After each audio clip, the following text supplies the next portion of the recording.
Okay, good afternoon to all the students. Last two lectures we have taken 2 points. First point was gear tooth failures, and second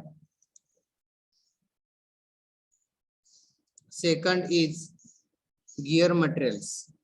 Now today we will see remaining theory. First is minimum number of teeth. Therefore, minimum number of teeth on the spur gear or on the spur gear pinion is calculated by using the formula Z minimum is equal to 2 divided by sin square alpha, where alpha is the pressure angle. Now there are different values of minimum number of teeth, theoretical and practical, that we will see in the table. That is for 14.5 degree, theoretical value is 32, practical is 27. For 20 degree, it is 17 and 14. For 25 degree, it is 11 and 9. Therefore, why the minimum number of teeth are required on the gears? If the teeth are lower than these values, what will happen? Therefore, if we are using 20 degree pressure angle and if number of teeth are less than 14 or less than 7, less than 14 we will see, because practical we will see. Therefore, interference is going to occur. Interference we have seen when tip of one tooth enters the base circle of another gear tooth. At that time, that tip of the gear tooth will undercut the root of that another gear tooth or meshing gear tooth, and it will start removing small amount of material from its base.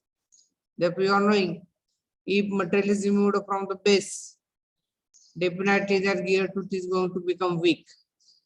Gear tooth is just as we have to consider it as tree only. Therefore, you are knowing, while cutting the trees, what we are doing, whatever its base is there at the base, therefore we are starting cutting of trees from its base. That is, we are removing that portion at the base with the help of axe, and when that base becomes weak, with the help of hand or just by one stroke with the help of hand, we can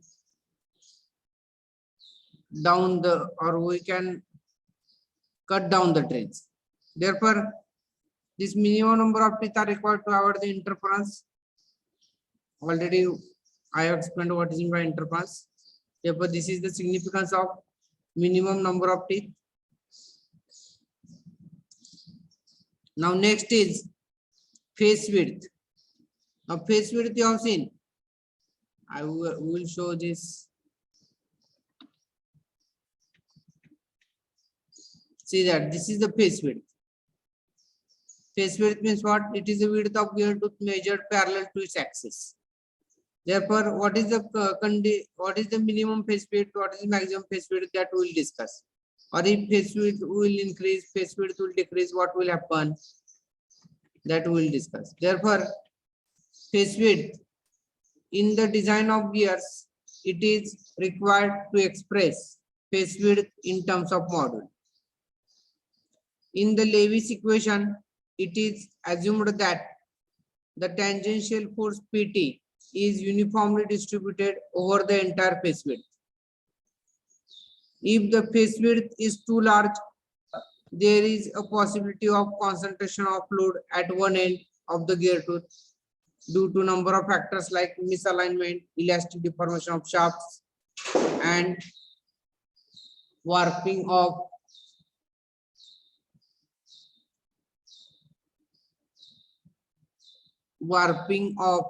gear tooth. Therefore, if face width is too large, we can say that face width is too large means what? You can consider that it will become that face width will act as a cantilever beam, or that gear tooth is acting as cantilever beam. If that length of that cantilever beam is going to increase, And if suppose small point load will act on that beam, there are chances that failure of the beam takes place. Same case is here for the gear tooth.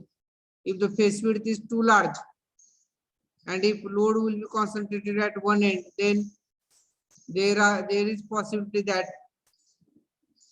tooth will break, and we have to consider certain criteria like misalignment, elastic deformation of shafts, and warping of gear tooth. On the other hand, gears with small face width have a poor capacity to resist shock and absorb vibrations. They also wear at a faster rate. A narrow face width results in coarse pitch.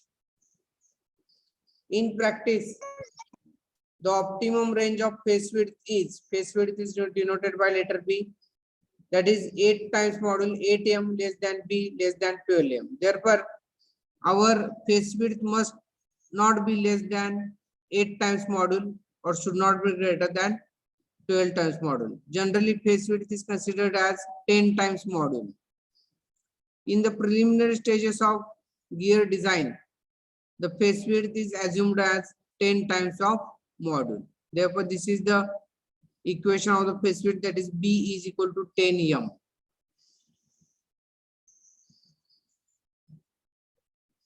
Next is hunting tooth.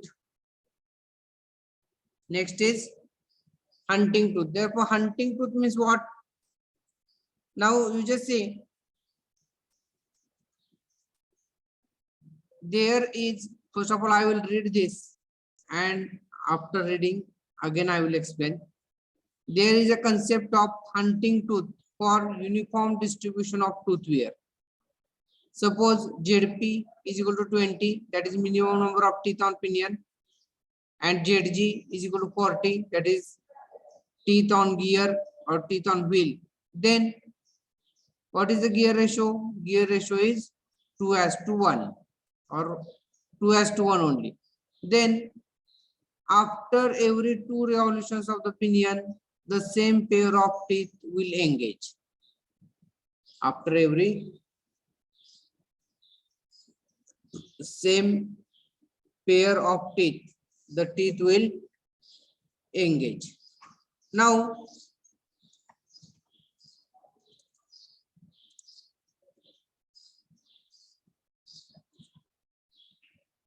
therefore, what will happen? I will explain the meaning of this. If same pair of teeth will engage after 2 revolutions, therefore what will happen?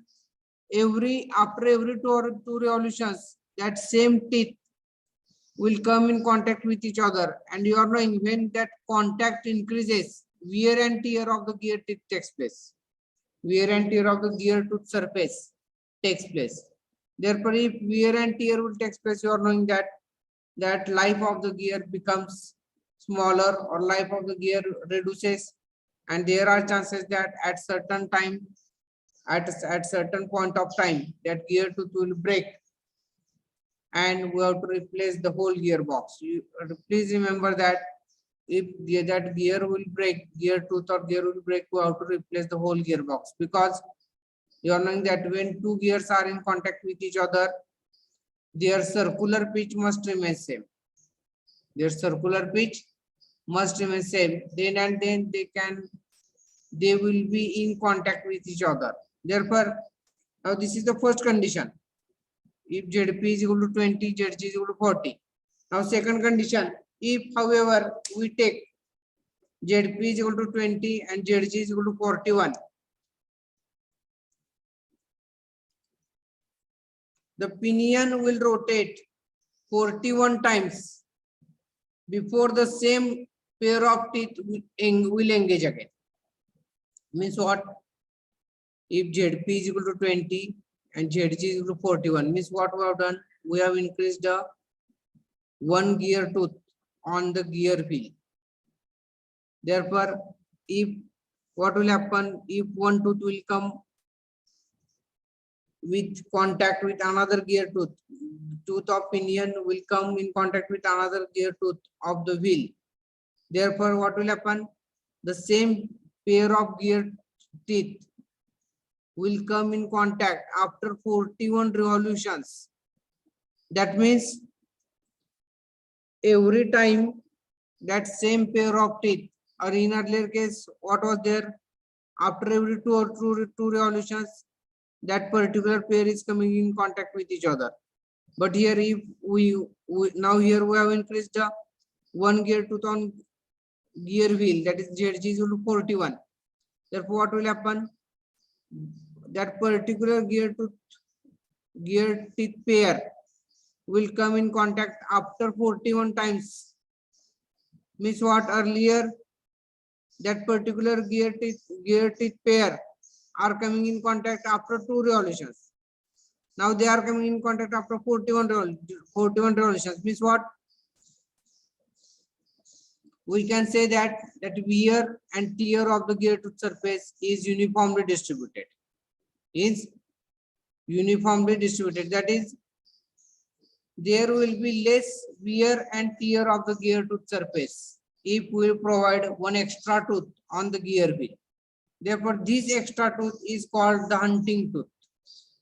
This extra tooth is called the hunting tooth. It results in more uniform distribution, even distribution of wear.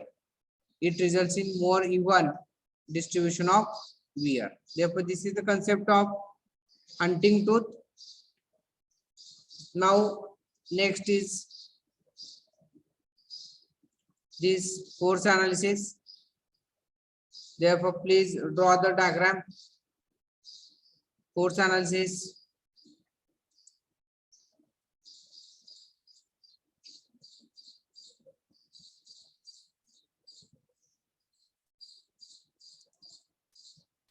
Now you are observing that this is the pinion with center O1, which is the driver. This is the gear or wheel, which is the driven gear. Therefore, this tooth of pinion is in contact with tooth on the wheel. And this PN is nothing but normal force. Normal force which is acting on the gear tooth at the point of contact. This is the point of contact between the two gear tooths. Therefore, this horizontal line, whenever two gears are in contact with each other, they are meeting at one point. That point is known as pitch point, and the line passing through the pitch point and which is tangential to the pitch circle. This center line of this pinion is known as pitch circle of the pinion. This center line of the gear is known as pitch circle of the gear. The line which is tangential to both the pitch circles is known as common tangent. Is known as common tangent because this line is tangent to the both pitch circles. Both pitch circles, and this always remember common tangent passes through the pitch point. Common tangent passes through the pitch point. And this pressure line is there. This line is known as common normal. Common normal at the point of contact. Where is point of contact? This, where two teeth are in contact with each other, or the point at which the two teeth are in contact with each other, and the line passing through the common point of contact between the two teeth is known as common normal. This common normal will, if you will extend that line, will also pass through the pitch point, and the angle between the common tangent and common normal at the point of contact, that is nothing but angle alpha. It is known as pressure angle. It is known as pressure angle, and this common normal line is also known as pressure line. Common normal line is also known as pressure line. Therefore, along that pressure line only, this normal force is acting. Please draw the figure All the students, please draw the figure. I will wait for 2 minutes. Therefore, along the common normal is also known as pressure line. This normal force acts at an angle alpha. Now, since this normal force acts at an angle alpha, we can resolve this force horizontally and vertically. Therefore, that if we will resolve like this, the horizontal force will act along this common tangent line, that is known as tangential force Pt, and another force, vertical force, which is acting downward direction on the gear wheel and which will act in the upward direction for the pinion. That force is nothing but compressive force or separating force. Therefore, this normal force Pn, if you will divide, we are getting two components. First is tangential component Pt and second is compressive force or separating force Ps.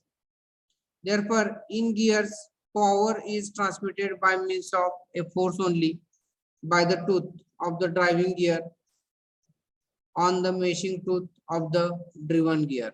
Means what? This force Pn is exerted by the tooth on the driving gear to the tooth on the driven gear. This gear tooth will exert a force, and that force is known as normal force. Therefore, figure shows the tooth of the driving pinion exerting a normal force Pn on the tooth of the driven gear.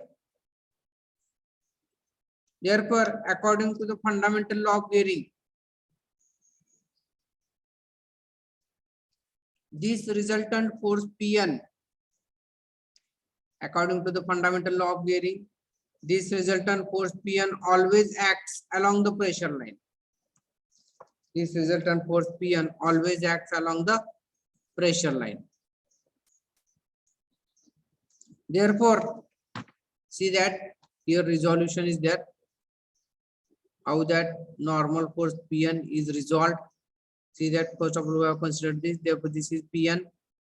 This radial, it is divided into two components: tangential force Pt and this radial force Pr. Radial force Pr is also known as separating force. Now this is the forces acting on the gear wheel or driven gear, and these are the forces acting on the driving gear. Now this is the Pn. Again, it is making an angle alpha. Alpha is the pressure angle. If we will resolve it, therefore this horizontal component is nothing but Pt. Tangent, it is also known as tangential force, and vertical component is known as Pr, on which is nothing but radial force. Therefore, the resultant force Pn can be resolved into two components. First is tangential component Pt and second is radial component Pr at the pitch point as shown in figure. The tangential component Pt is a useful load because it determines the magnitude of the torque and consequently the power. Because you are knowing, because of tangential force only, that movement is generated or that gears are rotating due to tangential force only. Therefore, the tangential component Pt is a useful load because it determines the magnitude of the torque and consequently the power which is transmitted. The radial component Pr is a separating force which is always directed towards the center of the gear. Therefore, this is a radial component, vertical component. It is nothing but separating force. Why separating force? Because if this radial force Pr on pinion is acting upward, radial force on Pr, that is Pr, on wheel, gear wheel, it is acting downward. Therefore, because of these two forces, what will happen? These two gears will move away from each other. These two gears are moving away from each other. That is, this pinion will move upwards and this gear wheel will move downwards. Therefore, that's why separation is there between pinion and gear wheel. And that's why that's radial force Pr or vertical component of the force Pn is also known as separating force. Now, we are knowing that, I think you are writing, please draw the figure. Whenever I explaining, please draw the figure. Don't take extra time from my side. Therefore, The torque transmitted by the gears is given by mt is equal to, now always remember in this machine design 2 chapter we are using this formula for torque transmitted for each and every type of the problem throughout the syllabus. Therefore, mt is equal to 16 to 10 raised to 6 into kilowatt. Kilowatt means power transmission in kilowatt divided by 2 pi n, where mt is equal to torque transmitted by gears in Newton mm. Kw is equal to power transmitted by gears in kilowatt. N is equal to speed of rotation rpm. The tangential component pt acts at the pitch circle radius. Therefore, pt into d by 2 is equal to mt, or pt is equal to 2 mt divided by d.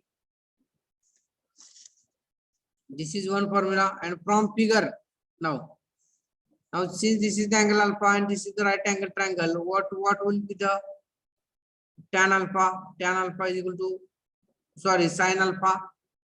Sin alpha is equal to PR divided by PN. Therefore, PN is equal to PR cos sin alpha. Yes, it is correct. We have calculated in terms of PR. Therefore, PR is equal to PN sin alpha.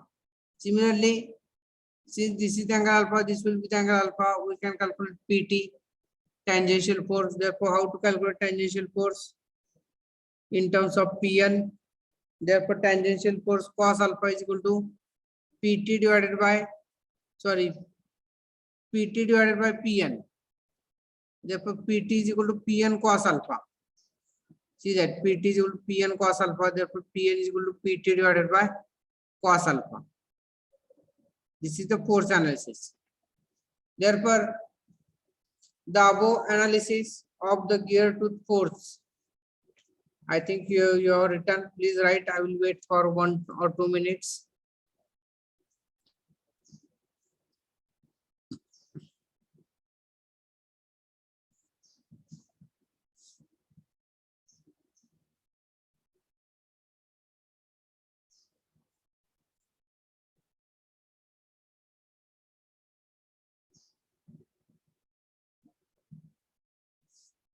Okay, I think you have written.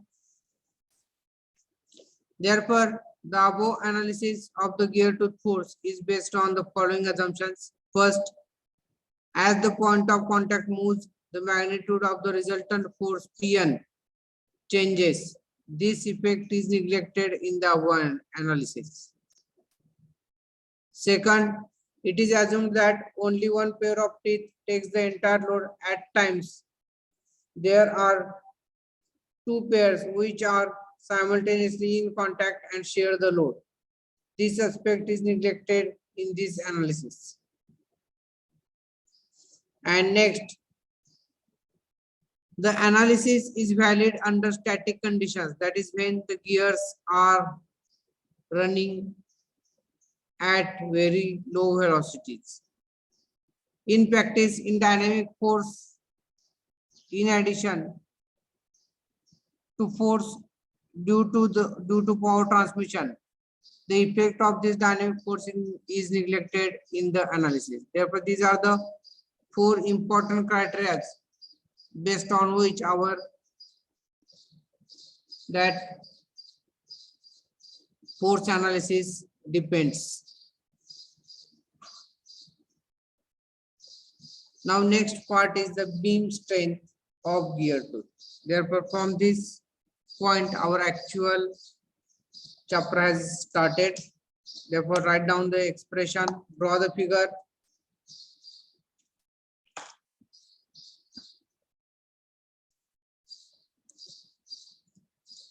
Draw the figure, beam strength of gear tooth.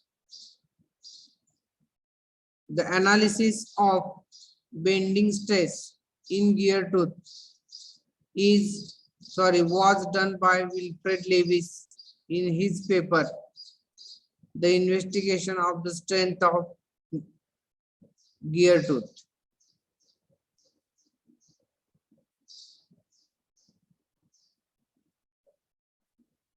Therefore, the investigation of the strength of gear tooth submitted at the Engineers Club of Philadelphia in 1892.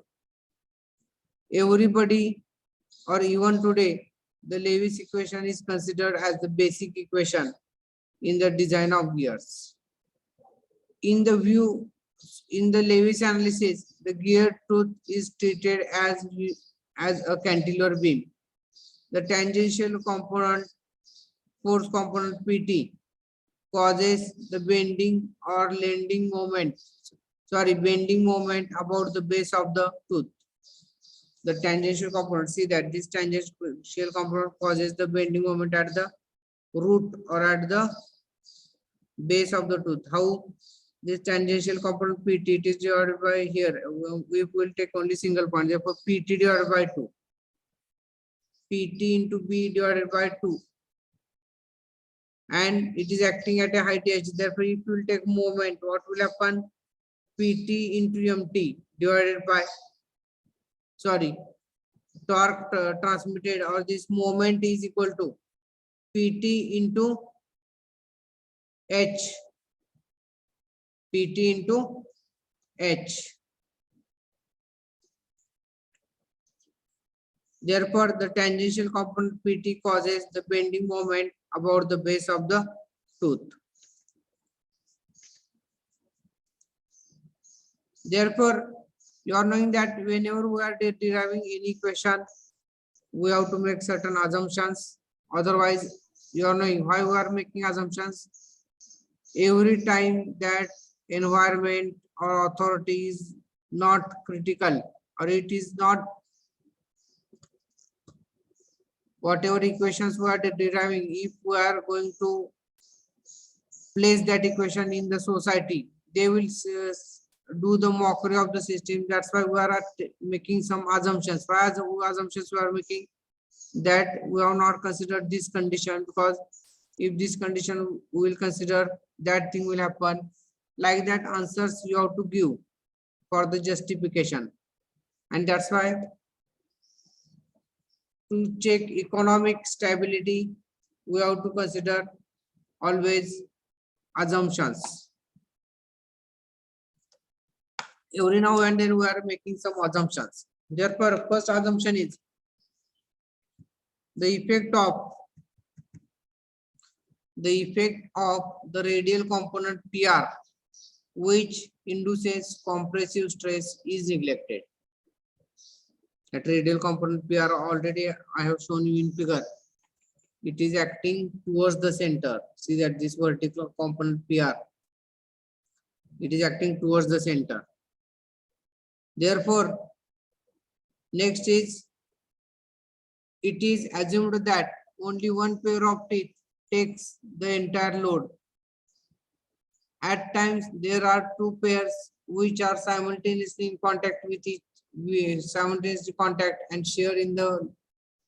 and share the load. This aspect is neglected in the analysis. And third assumption is the analysis is valid under static conditions. That is when the gears are stationary and running at very low velocities.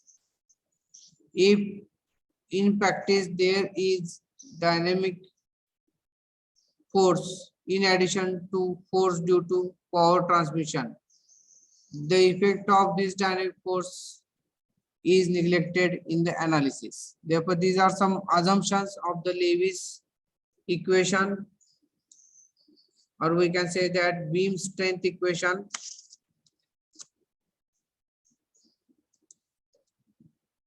Therefore, we will see now expression. We have taken what they have taken. They have considered one gear tooth like this. Now, if we will see the top view of this gear tooth will become rectangle of height B. Now, if you will see the diagram, at the base we have considered section XX. Then this, along this inclined line, we are instead of that inclined line, that is normal force P, and we have shown only two forces. tangential force PT and radial force PR. Now it is acting at some point O on the gear tooth. PT is acting at a distance h from the base XX or the section line out that line XX. T is the thickness of the gear tooth. B is nothing but face width of the gear tooth. Therefore, this shape of the gear tooth, we have considered it as parabola. It is observed that the cross section of the tooth varies from the free end to the fixed end. Therefore, parabola is constructed within the tooth profile and shown by a dotted line in figure. The advantage of parabolic outline is that it is a beam of uniform strength. For this beam, the stress at any cross section is uniform or same. Therefore, the weakest section of the gear tooth is at the section XX, where the parabola is tangent to the profile. Therefore, this parabola is there, it is tangent to the profile. Therefore, see that how the parabola, where the parabola is tangent to the profile. See that this is the profile, means what? It is a curve formed by the face and flank of the tooth. Therefore, this parabola, if you draw it, we have to draw it like this, that it should be perpendicular to this gear tooth. Now, the weakest section of the gear tooth is at section XX. Therefore, we have to take section XX, where the parabola is tangent to the tooth profile. Therefore, at the section XX, now again we will draw this figure of gear tooth, whatever it is present on last slide. Therefore, this we have resolved the normal force Pn into two components, PT and PR. Therefore, at the section XX, what will happen? Due to this tangential force PT or additional force PT, this torque is transmitted because PT forms the moment arm. Because if we take moment at section XX, bending moment MB is equal to PT into H. PT into H. Now we are knowing that this cross section of the gear tooth is nothing but it is a rectangular shape. It has been shown here. It is having thickness T and this breadth B. Therefore, you can find out their moment of inertia. Therefore, MB is equal to PT into H.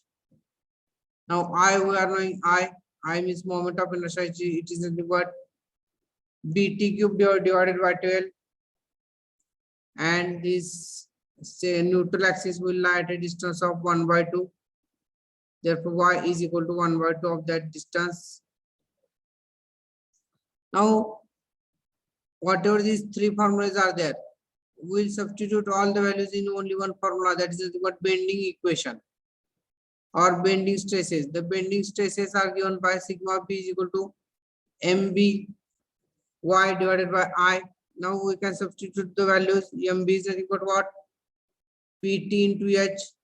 Y is nothing but into T2 into T divided by 2 divided by what is the moment of inertia I? Bt cube by 12. Moment of inertia I is equal to Bt cube divided by 12. Therefore, this is the bending stress sigma. Now, therefore, rearranging the equation or rearranging the terms, so we can say that Pt is equal to B sigma B into T square divided by 6H. Pt is equal to B into sigma B into T square divided by 6H. Therefore, multiplying numerator and denominator of the right hand side by module M. Therefore, what we'll do, we'll put here M also and we'll divide here by M also. Therefore, What is that procedure?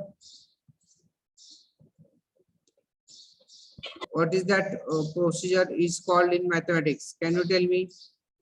We are you multiplying by using same quantity, and again we are dividing it by that system into same quantities.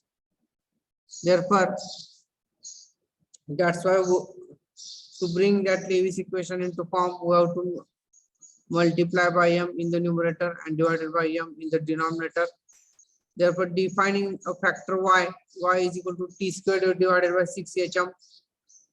T means thickness of the gear tooth measured parallel to its axis. Therefore, y is equal to t squared divided by 6hm. Therefore, we can consider that y is nothing but Lewis form factor. Therefore, we can say that tangential force Pt is equal to mv sigma b into y, where y is called Lewis form factor. Therefore, this is nothing but force analysis. I think you have written it. I will wait for 5 minutes. Please draw the figure and write down it.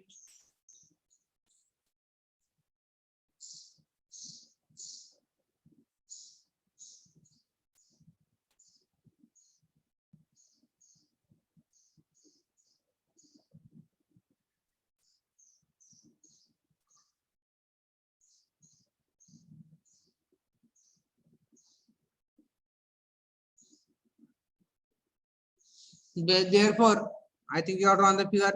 See that this load PT is uniformly distributed along the entire face width of the gear tooth. This is the ITH. This is the thickness at the base T. This is the face width B. Assumptions also we have seen. This diagram also I have explained. Now, sigma B directly you are getting the relation by rearranging the terms. PT is equal to B sigma B into T squared divided by 6H. Therefore, we have multiplied and divided by small m in the numerator and denominator. Therefore, we are getting the final equation as mp is equal to mb sigma b into T squared divided by 6hm. Now, that we have to consider that Lewis form factor y for all the gears. Therefore, y is equal to T squared divided by 6hm. Now, if we substitute that value of y in the above equation, we are getting tangential force or tangential load Pt is equal to mb sigma b into y. Therefore, this is our final Lewis equation. Therefore, in the above equation, y is called the Lewis form factor. Equation A gives the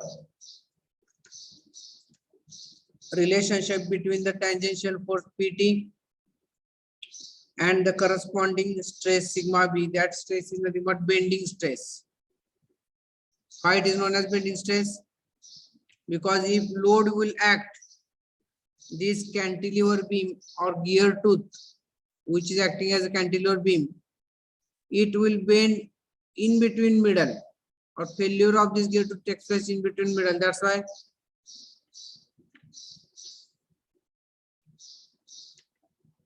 this tangential force Pt is nothing but mb sigma b into y. Therefore, in the above equation, y is called Lewis form factor.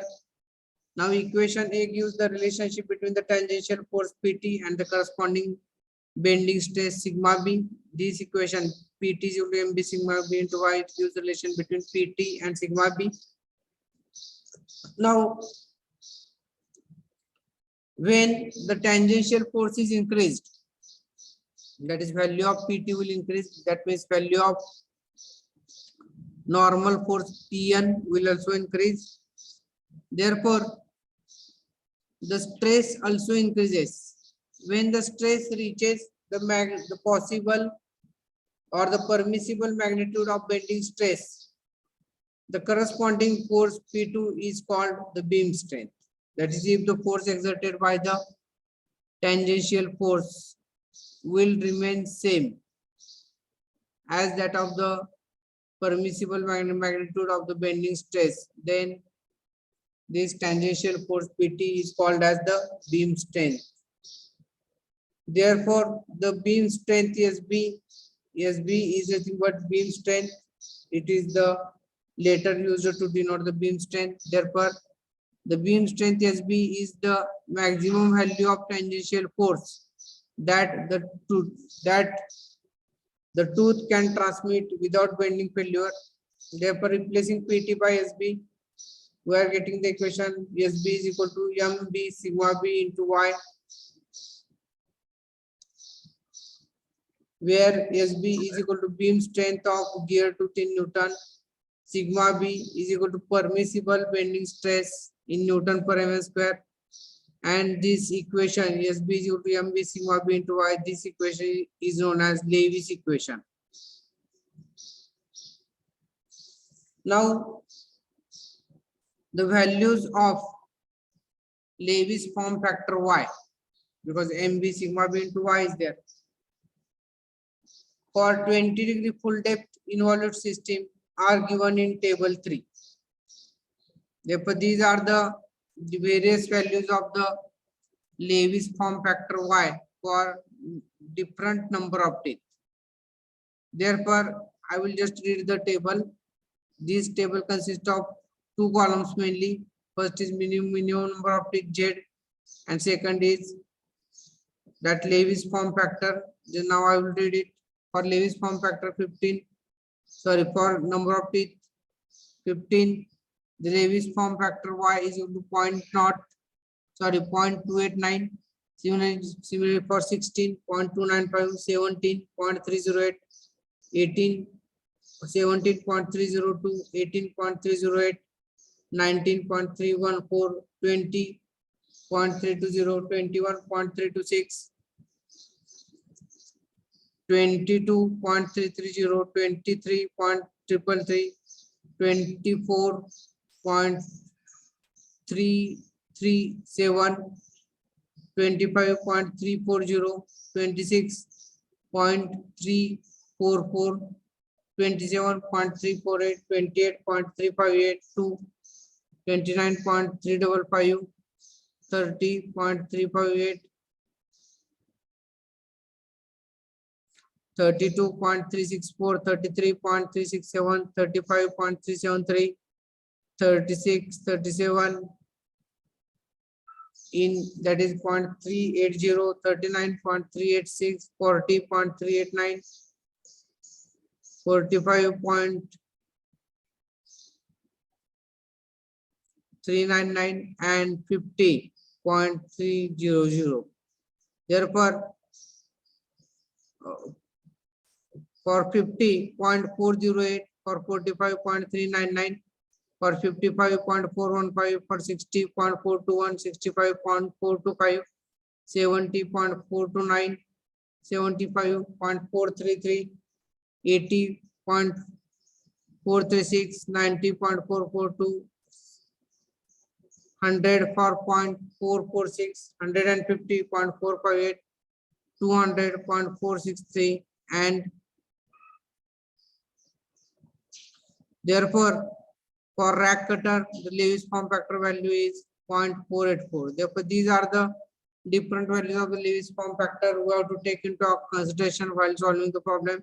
Sometimes it is directly given to us, sometimes we have to enter, or we have to check whether that value of minimum number of teeth lies between the two values of the gear teeth, and by interpolation formula you can find out new Lewis form factor if teeth are not provided as standard teeth. Now, in order to avoid the breakage of gear tooth due to bending, the beam strength should be more than the effective force between the meshing teeth. Therefore, SB is greater than equal to P effective. Therefore, that effective force always acts at the point of contact between the two gear teeth. In the design of gears, it is assumed to decide the weakers between pinion and gear. Therefore, rewriting the Lewis equation SB is equal to MB sigma B into Y. Therefore, it is observed that M and B are same for pinion as well as gear, because that it is made up of gear material. Some gear materials are used. When different materials are used, the product sigma B into Y decides the weaker between pinion and gear. The Lewis form factor Y is always less for a pinion compared with gear. When the same material is used for the pinion and gear, the pinion is always weaker than the gear.